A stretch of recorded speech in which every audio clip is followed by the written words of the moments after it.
چنانچہ پارہ نمبر 30 سورہ کوثر میں اللہ تعالیٰ نے ارشاد فرمایا، اللہ تعالیٰ ارشاد فرماتا ہے فَصَلِّ لِرَبِّكَ وَانْحَرْ، تم اپنے رب کے لیے نماز پڑھو اور قربانی کرو۔ تو اس آیت مبارکہ سے یہ معلوم ہوا کہ اللہ تبارک و تعالیٰ نے قربانی کا واضح حکم ارشاد فرمایا ہے، اور یہ قربانی ہر صاحب استطاعت پر واجب قرار دی گئی ہے، اور جو شخص باوجود وسعت کے قربانی نہ کرے اس کے لیے آقا علیہ السلام نے ناراضگی کا اظہار فرمایا ہے۔ اب آئیے وقت کو پیش نظر رکھتے ہوئے چند حدیث مبارکہ اس حوالے سے عرض کرتا ہوں۔ ابو داؤد، ترمذی، ابن ماجہ ام المومنین عائشہ صدیقہ رضی اللہ تعالی عنہ سے روایت فرماتے ہیں کہ آقا علیہ السلام نے ارشاد فرمایا کہ یوم نحر میں ابن آدم کا کوئی عمل خدا کے نزدیک خون بہانے سے زیادہ پیارا نہیں، یعنی قربانی کرنے سے، اور وہ جانور قیامت کے دن اپنے سینگ اور بال اور کھروں کے ساتھ آئے گا، اور قربانی کا خون زمین پر گرنے سے قبل اللہ تعالیٰ کے نزدیک مقام قبول میں پہنچ جاتا ہے۔ فرمایا لہٰذا اسے خوش دلی سے کرو۔ اب دیکھیے اس حدیث پاک میں بالکل واضح ہے کہ جو جانور ہم نے اللہ تعالیٰ کی رضا کے لیے بسم اللہ اللہ اکبر کہتے ہوئے اسے قربان کیا، اسے ذبح کیا اور اس کی خان کو فروخت کر دیا، اس کے کھروں کو سینگ کو پھینک دیا اور اس کا گوشت کھا لیا،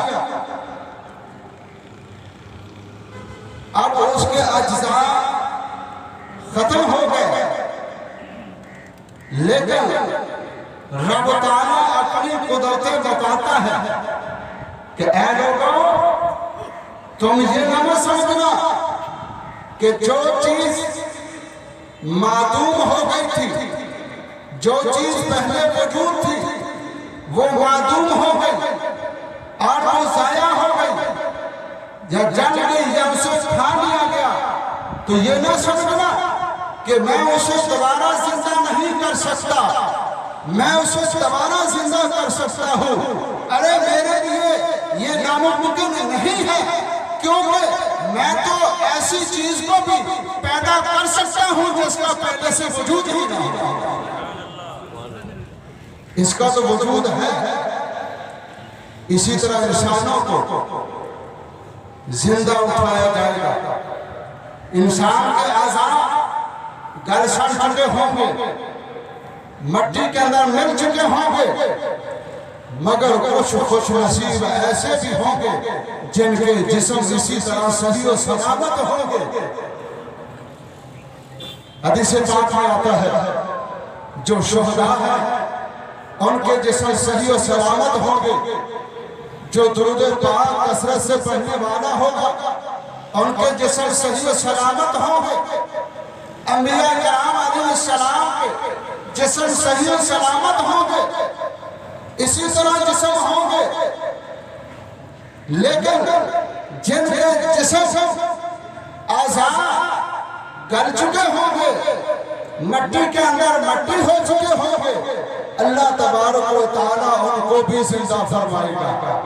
تو فرمایا وہ جانور ایسے نہیں آئے گا کہ اس کے کوئی اعضاء باقی رہ گیا ہو، نہیں، فرمایا جن چیزوں کو تم پھینک دیتے ہو، قابل جو ہے نا قیمت نہیں سمجھتے، اس کی کھال، اس کے بال، اس کے کھر، اس کے سینگ، اگرچہ تمہارے نزدیک ان کی کوئی وقت نہیں ہے، لیکن تم نے میری رضا کے لیے اسے قربان کیا ہے۔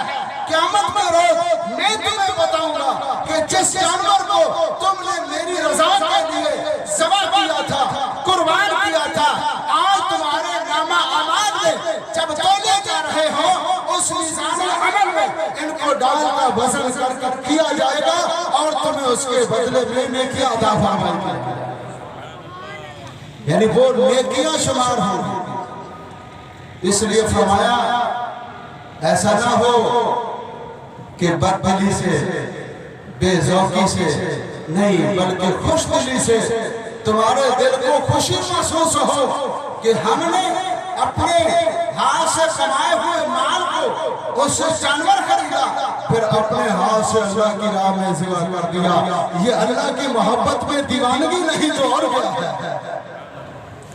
اپنے ہاتھ سے کمایا مال خریدا، پھر اپنے ہاتھ سے ذبح کر دیا، کس کی رضا میں؟ اللہ کی رضا میں۔ تو اسی کو محبت الہی کہتے ہیں، اسی کو جنون، محبت کا جنون کہتے ہیں کہ اس نے پرواہ نہیں کی کہ میں اپنے کمائے ہوئے پیسے کو اس طرح کر رہا ہوں، چونکہ اللہ کا حکم ہے، تو اس لیے اس کی حکم کی تعمیر کر رہا ہے۔ تو فرمایا کہ اس کا خون کا قطرہ جیسے گرتا ہے تو گرنے سے قبل، گرنے سے پہلے وہ مقام قبولیت کو پہنچ جاتا ہے، اللہ اسے قبول فرما لیتا ہے۔ اور دوسری حدیث پاک حضرت امام حسن بن علی، حضرت علی مرتضیٰ کے بڑے صاحبزادے حضرت امام حسن وہ روایت فرماتے ہیں کہ آقا علیہ السلام نے ارشاد فرمایا کہ جس نے خوش خوشی سے طالب ثواب ہو کر قربانی کی، وہ آگ سے جہنم سے حجاب ہو جائے گی۔ وہ قربانی جو اس نے اللہ کی رضا کے لیے کی ہوگی، اگر گناہوں کی وجہ سے اس پر جہنم واجب ہو چکی ہوگی، اسے جہنم کی طرف لے جایا جائے گا، مگر جو اس نے قربانی کی ہوگی وہ اس کے لیے دیواریں صد سکندری ثابت ہوگی، وہ آگے جانے نہیں دے گی۔ اے فرشتوں، اس بندے کو دوزخ میں کیسے لے جا سکتے ہو کہ اس نے مجھے اللہ کی رضا کے لیے قربان کیا تھا؟ یہ جہنم کے اندر نہیں جا سکتا، اس کے لیے حجاب بن جائے گی، رکاوٹ بن جائے گی، دیوار بن جائے گی۔ تو معلوم ہوا کہ آج ہم عید کی نماز کے بعد جو حضرات صاحب استطاعت ہے وہ ایسا عمل کرنے جا رہے ہیں، اور وہ ایسا پیارا عمل ہے، اتنا پیارا عمل ہے کہ قیامت کے روز وہ ہماری بخشش کا سبب اور ذریعہ بنے گا، وہ ہمارے لیے جہنم سے آڑ اور حجاب بنے گا۔ سامعین محترم، وقت بہت کم ہے، جلد از جلد تشریف لائے اور آپ حضرات کے لیے یہ دریا بچھائی گئی ہے، مگر اعلان کیا جاتا ہے ہر سال کہ نماز آپ ساتھ لے کر آیا کریں، کیونکہ یہ دریا کفایت نہیں کرتی، یہ صرف ایک نشاندہی کے لیے ہوتی ہے، اور پھر اوپر سے ہوا چل پڑے تو وہ کٹھی ہو جاتی ہے، لہذا خادموں نے بڑی محنت کی ہے، ان کو بچھایا ہے، ان کا ثواب بھی ضائع نہ ہو، اور شاید کہ اللہ نے تمہارے حصے میں بھی یہ ثواب لکھا ہے کہ جب آپ اسے آئے اسے سجدہ کرتے ہوئے بیٹھتے تھے۔ اور جب نماز ختم ہو تو اگر آپ اس کے کٹھی کر دیں تو انشاءاللہ آپ کو اس کا اجر و ثواب ملے گا۔ تو عرض کر رہا تھا کہ خوش دلی سے طالب ثواب ہو کر جو قربانی کرتا ہے تو وہ قربانی اس کے لیے آگ اور حجاب بن جائے گی، اسے جہنم میں نہیں جانے دے گی۔ اللہ اکبر، یہ مقام ہے۔ اور ابن ماجہ حضرت ابو ہریرہ سے روایت فرماتے ہیں کہ آقا علیہ السلام نے ارشاد فرمایا کہ جس میں وسعت ہو اور وہ قربانی نہ کرے وہ ہماری عیدگاہ کے قریب نہ آئے، یعنی ستار سے ناراض ہوئی۔ اور اس حدیث پاک سے یہ بھی معلوم ہوا کہ آقا علیہ السلام نے ہمیشہ عیدگاہ میں نماز عید ادا فرمائی ہے۔ حالانکہ مسجد نبی جس میں 50,000 نمازوں کا ثواب ملتا ہے، آقا علیہ السلام نے ہمیشہ کھلے گراؤنڈ میں عید فرمایا، اور یہی سنت ہے۔ اگر عیدگاہ نہ ہو تو مسجد میں بھی ہو جائے، مسجد میں بھی مسجد میں بھی نماز عید ادا ہو جاتا ہے۔ اور یہ بھی مسئلہ آپ حضرات بتاتا چلو کہ شہر میں اگر کسی جگہ نماز عید ہو جائے، شہر کے کسی شہر، مثلا کراچی شہر کسی بھی، تو دوسری جگہ اگرچہ انہوں نے عید نماز نہیں پڑھی، قربانی کی جا سکتی ہے۔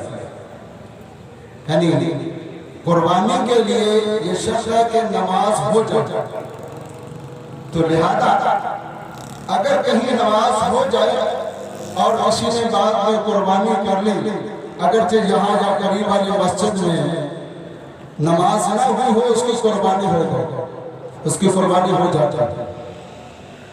تو عرض کر رہا تھا، آقا علیہ السلام نے فرمایا کہ وہ ہماری عیدگاہ کے قریب نہ آئے جس کے پاس وسعت اور قربانی نہ کرے، کیونکہ اللہ تعالیٰ کو یہ عمل بہت زیادہ پسند ہے۔ اور ابن ماجہ نے حضرت زید بن ارقم سے روایت کیا ہے کہ صحابہ نے عرض کی یا رسول اللہ یہ قربانیاں کیا ہیں؟ فرمایا تمہارے پاک ابراہیم علیہ السلام کی سنت ہے۔ عرض کی ہمارے لیے اس میں کیا ثواب ہے؟ فرمایا ہر بال کے بدلے میں نیکی ہے۔ عرض کی یا رسول اللہ صلی اللہ علیہ وسلم اون کے بارے میں کیا حکم ہے کہ وہ بال بڑے باریک ہوتے ہیں؟ فرمایا اون کے ہر بال کے بدلے میں بھی نیکی ہے۔ اللہ اکبر۔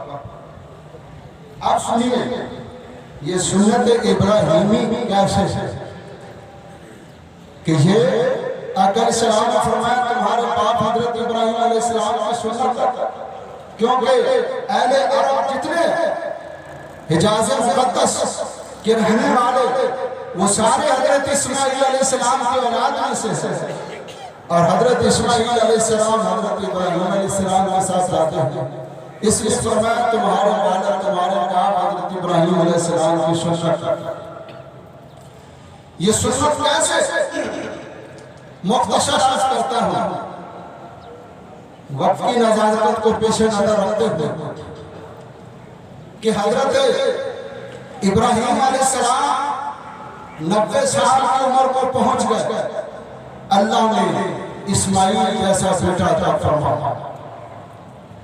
ابھی چند دن گزرے تھے، پہلے تو یہ امتحان کہ زندگی کا ایک حصہ گزر گیا اور بڑھاپے میں اولاد ہوئی، پھر اس کے بعد یہ امتحان اللہ کی طرف سے آ گیا کہ آپ اسماعیل علیہ السلام کو ان کی والدہ کو صحرا میں چھوڑ کر آ رہا، آپ چلے گئے چھوڑ کر آ رہا۔ عرصہ گزر گیا، 17 یا 18 سال کی عمر ہو گئی، پھر ایک عجیب انوکھا امتحان آ گیا۔ خواب میں حکم ہوا کہ اپنی پسندیدہ شے میری راہ میں قربان کرو، تو آپ نے یہ سمجھا کہ شاید کہ شیطان کی طرف سے خواب ہے، اس لیے آپ غور و فکر میں پڑتا ہے، تو آپ نے 8ویں ذی الحجہ کی شب کو دیکھا تھا، اس لیے 8 ذی الحجہ کو یوم ترویہ کہتے ہیں۔ ترویہ کا معنی غور و فکر کرتا ہے۔ پھر آپ نے 9ویں شب کو خواب دیکھا کہ آپ اپنے بیٹے حضرت اسماعیل علیہ السلام کو ذبح فرما، پھر آپ نے پہچان لیا کہ یہ شیطان کی طرف سے نہیں بلکہ رحمان کی طرف سے۔ پھر آپ نے 10ویں شب کو پھر خواب دیکھا اور یقین ہو گیا کہ یہ اللہ کی طرف سے حکم ہے، اسماعیل علیہ السلام کے پاس آئے۔ آپ نے فرمایا اے اسماعیل علیہ السلام، میں نے خواب کے اندر دیکھا کہ آپ کو ذبح کر رہا ہوں، آپ کا کیا خیال ہے؟ کہنے لگے اللہ کی طرف سے جو آپ کو حکم ہوا ہو میں اس کے لیے تیار ہوں، اور مجھے انشاءاللہ صبر پائیں گے، صبر کرنے والا۔ آپ نے چھری اور رسی لی، چل رہی ہے۔ صاحب تفسیر مدرک والے نے لکھا کہ آپ کی والدہ حیات تھی، بعد میں لکھا کہ آپ کا وصال ہو گیا تھا۔